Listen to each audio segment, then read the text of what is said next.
विशाल अंतरिक्ष में दो बहादुर एक्सप्लोरर्स वॉयेजर 1 और वॉयेजर 2 एक अनोखी यात्रा पर निकले। ये मानव जाति के ब्रह्मांड के दूत हैं। 1977 में लॉन्च किए गए इनका मिशन हमारे सोलर सिस्टम के आउटर प्लैनेट्स को एक्सप्लोर करना था। हमें क्या पता था कि इनकी यात्रा हमारे सपनों से भी आगे बढ़ेगी और इन्हें इंटरस्टेलर स्पेस में ले जाएगी। वॉयेजर मिशंस एक यूनिक प्लैनेटरी अलाइनमेंट से संभव हुई। ये रेयर सेलेस्टियल डांस हर 173 साल में एक बार होता है, जिससे स्पेसक्राफ्ट ग्रेविटी का यूज करके एक प्लैनेट से दूसरे प्लैनेट तक स्लिंगशॉट कर सकते हैं। इस टेक्निक को ग्रेविटी असिस्ट कहते हैं, जिससे फ्यूल की खपत कम होती है और मिशन पॉसिबल होता है। वॉयेजर 1 को जुपिटर और सैटर्न विजिट करने का काम दिया गया था, खासकर सैटर्न के इंटरेस्टिंग मून टाइटन पर फोकस के साथ। वॉयेजर 2 भी सिमिलर पाथ पर जाएगा, लेकिन फिर आगे बढ़ेगा। यूरेनस और नेपट्यून विजिट करने वाला पहला स्पेसक्राफ्ट बन जाएगा। ये दोनों एक्सप्लोरर्स मानव जाति की होप्स और ड्रीम्स को साथ ले गए। उन्होंने प्लैनेट्स को स्टडी करने के लिए सोफिस्टिकेटेड इंस्ट्रूमेंट्स और एक गोल्डन रिकॉर्ड भी साथ ले गए, जो किसी भी एक्स्ट्रा टेरेस्ट्रियल इंटेलिजेंस के लिए एक मैसेज इन अ बॉटल की तरह है, जिससे वो अपनी लंबी यात्रा में मिल सकते हैं। साल था 1970। डिस्को म्यूजिक हर जगह बज रहा था और दुनिया देख रही थी जब दो स्पेसक्राफ्ट वॉयेजर 2 20 अगस्त को और वॉयेजर 1 5 सितंबर को अंतरिक्ष में उड़े। उनके लॉन्च ने एक एपिक एडवेंचर की शुरुआत की, जिसने सोलर सिस्टम और उसके बाहर की हमारी समझ को बदल दिया। कैमरास, स्पेक्ट्रोमीटर्स, मैग्नेटोमीटर्स और अदर साइंटिफिक इंस्ट्रूमेंट्स से लैस वॉयेजर्स आउटर प्लैनेट्स के सीक्रेट्स को अनवेल करने के लिए तैयार थे। उनका पावर सोर्स एक radioisotope thermoelectric generator decaying plutonium से हीट को इलेक्ट्रिसिटी में कन्वर्ट करता था, जिससे स्पेस की ठंड में उनकी लॉन्जेविटी इंश्योर होती थी। वॉयेजर 1 दोनों में से तेज वॉयेजर 2 से आगे निकलने वाला था। इसका ट्रैजेक्टरी केयरफुली प्लान किया गया था ताकि जुपिटर के ग्रेट रेड स्पॉट और सैटर्न के रिंग्स के बेस्ट व्यूज मिल सकें। दूसरी ओर वॉयेजर 2 एक लॉन्गर पैथ पर जाएगा, जिससे ये यूरानस और नेपट्यून विजिट करने वाला पहला ह्यूमन मेड ऑब्जेक्ट बन जाएगा। जैसे जैसे वे अर्थ से दूर जाते गए, वॉयेजर्स ने ब्रेथ टेकिंग इमेजेस और ग्राउंड ब्रेकिंग डेटा वापस भेजे।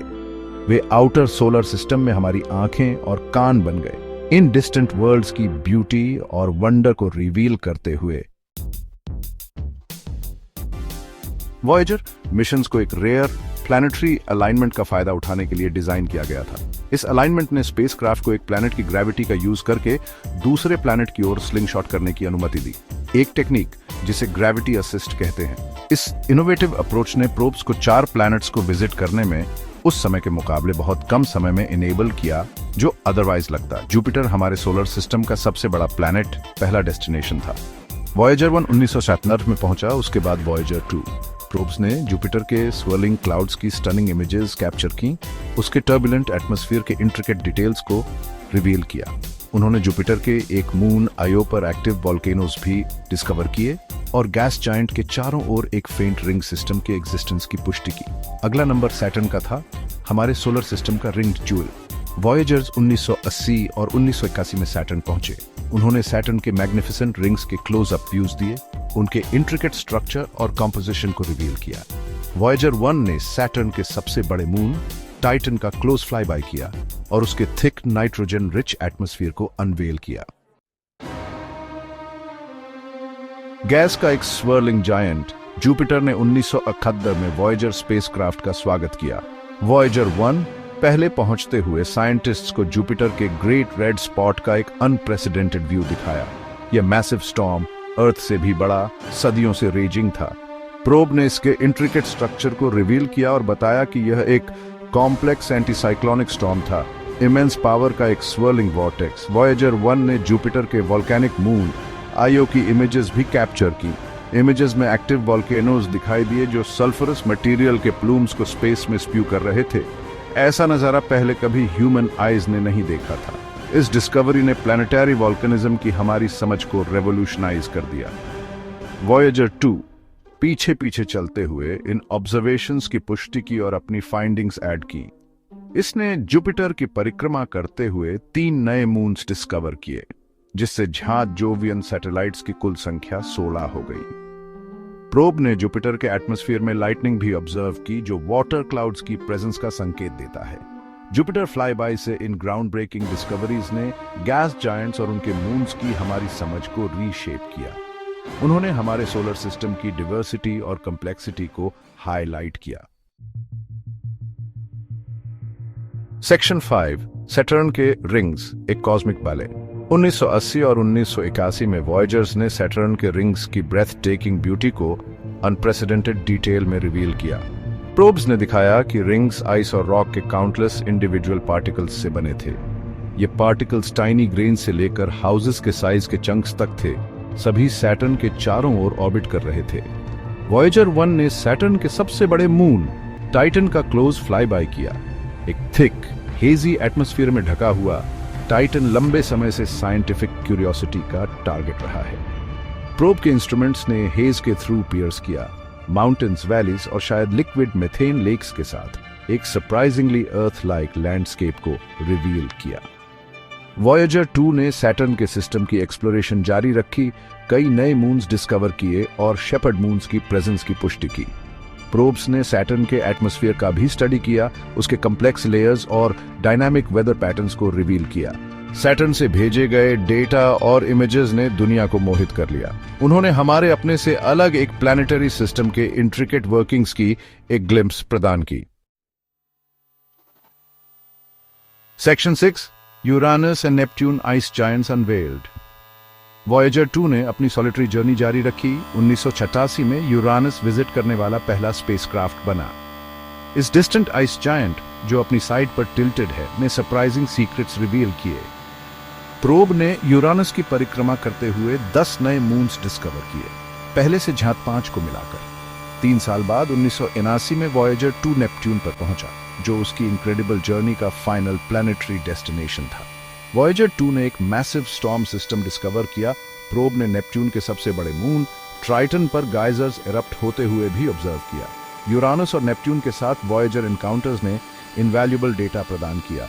उन्होंने आउटर सोलर सिस्टम की हमारी समझ का विस्तार किया और हमारे कॉस्मिक नेबरहुड में प्लैनेटरी सिस्टम्स की डाइवर्सिटी को हाईलाइट किया।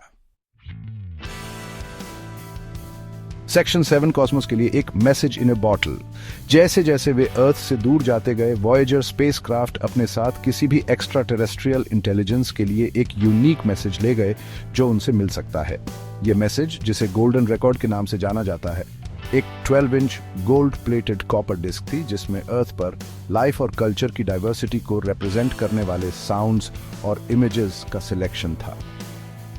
गोल्डन रिकॉर्ड में 55 लैंग्वेजेस में ग्रीटिंग्स, वेरियस कल्चर्स और एरस का म्यूजिक और नेचुरल साउंड्स का कलेक्शन शामिल था, ओशन की क्रैशिंग वेव्स से लेकर क्रिकेट्स की चर्पिंग तक। इसमें 115 इमेजेस भी थीं, एनालॉग फॉर्म में इनकोडेड, जो अर्थ के लैंडस्केप्स, उसके डाइवर्स लाइफ फॉर्म्स और साइंस, आर्ट और टेक्नोलॉजी में ह्यूमन अचीवमेंट्स को दर्शाती हैं। गोल्डन रिकॉर्ड के लिए कंटेंट का सिलेक्शन एक डॉन्टिंग टास्क था, जिसे रिनाउंड एस्ट्रोनॉमर कार्ल सेगन की अध्यक्षता वाली एक कमिटी को सौंपा गया था। कमिटी का उद्देश्य एक ऐसा मैसेज क्रिएट करना था जो इंफॉर्मेटिव और इंस्पायरिंग दोनों हो, हमारे प्लैनेट और उसके इनहैबिटेंट्स की ब्यूटी और वंडर का टेस्टमेंट। गोल्डन रिकॉर्ड प्रत्येक वॉयजर स्पेसक्राफ्ट के साइड से जुड़ी हुई एक कॉस्मिक टाइम कैप्सूल के रूप में काम करती है, इंटरस्टेलर स्पेस के विशाल ओशन में डाली गई एक मैसेज इन अ बॉटल, जो मानव जाति की होप्स और ड्रीम्स को साथ ले जाती है। सेक्शन 8, इंटरस्टेलर सी में वॉयजिंग। अपने प्लैनेटरी एनकाउंटर्स के बाद वॉयजर स्पेसक्राफ्ट ने अपनी आउटवर्ड जर्नी जारी रखी। उनके मिशंस अभी खत्म नहीं हुए थे। उन्होंने एक्सप्लोरेशन के एक नए फेज में प्रवेश किया, जो उन्हें हमारे सोलर सिस्टम के फेमिलियर रियल्म से आगे ले जाएगा और इंटरस्टेलर स्पेस के अनचार्टेड टेरिटरी में ले जाएगा। वॉयजर 1 तेजी से और शॉर्टर ट्रेजेक्टरी पर यात्रा करते हुए इस माइलस्टोन तक पहुंचने वाला पहला था। 25 अगस्त 2012 को वॉयजर 1 ने हीलियोपॉज को पार किया, वह बाउंड्री जहां हमारे सन से सोलर विंड इंटरस्टेलर मीडियम को रास्ता देता है, स्टार्स के बीच स्पेस का विशाल रीजन। वॉयजर 2 ने 5 नवंबर 2018 को हीलियोपॉज को पार करते हुए इसका अनुसरण किया। इसके इंस्ट्रूमेंट्स ने हमारे सोलर सिस्टम और इंटरस्टेलर स्पेस के बीच ट्रांजिशन रीजन के बारे में वैल्यूएबल डेटा प्रदान किया।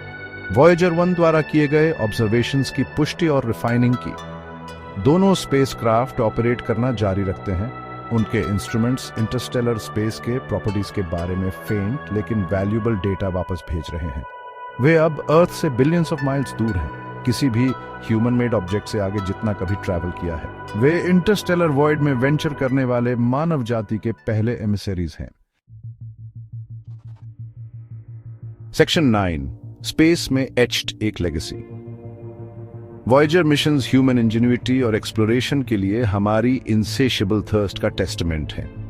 उन्होंने टेक्स्ट बुक्स को रीराइट किया है, जनरेशंस को इंस्पायर किया है और कॉस्मोस की हमारी समझ का विस्तार किया है। इन इंट्रेपिड एक्सप्लोरर्स ने हमें डिस्टेंट प्लैनेट्स की ब्रेथ टेकिंग इमेजेस प्रदान की है, हमारे सोलर सिस्टम के फॉर्मेशन के सीक्रेट्स को अनवेल किया है और इंटरस्टेलर स्पेस की वास्टनेस की एक ग्लिम्स दी है। उन्होंने हमें हमारे कॉस्मिक नेबरहुड की ब्यूटी और वंडर दिखाई है और बियॉन्ड की पॉसिबिलिटीज के साथ हमारी इमेजिनेशंस को इग्नाइट किया है, यहाँ तक कि जैसे जैसे उनके इंस्ट्रूमेंट्स फेंटर होते जाते हैं और उनकी पावर ड्विंडल होती जाती है, वॉयेजर स्पेसक्राफ्ट वैल्यूएबल डेटा वापस भेजना जारी रखते हैं, हमारे नॉलेज की बाउंड्रीज को पुश करते हैं और साइंटिस्ट्स और एक्सप्लोरर्स की फ्यूचर जनरेशंस को इंस्पायर करते हैं। उनकी लेगेसी उनके साइलेंट होने के बाद भी लंबे समय तक जीवित रहेगी, ह्यूमन हिस्ट्री के एनल्स में एचड, डिस्कवरी की हमारी एंड्यूरिंग स्पिरिट और कॉस्मोस को एक्सप्लोर करने की हमारी अनयील्डिंग डिजायर के टेस्टमेंट के रूप में। वॉयेजर्स सिर्फ स्पेसक्राफ्ट से कहीं अधिक हैं, वे मानवता की बाउंडलेस क्यूरियोसिटी और स्टार्स तक पहुंचने की हमारी इनेट डिजायर के सिंबल्स हैं। उनकी जर्नी एक रिमाइंडर है कि हम खुद से कहीं ज्यादा बड़ी किसी चीज का हिस्सा है, एक वास्ट और ऑ इंस्पायरिंग यूनिवर्स जो एक्सप्लोर होने की प्रतीक्षा कर रहा है।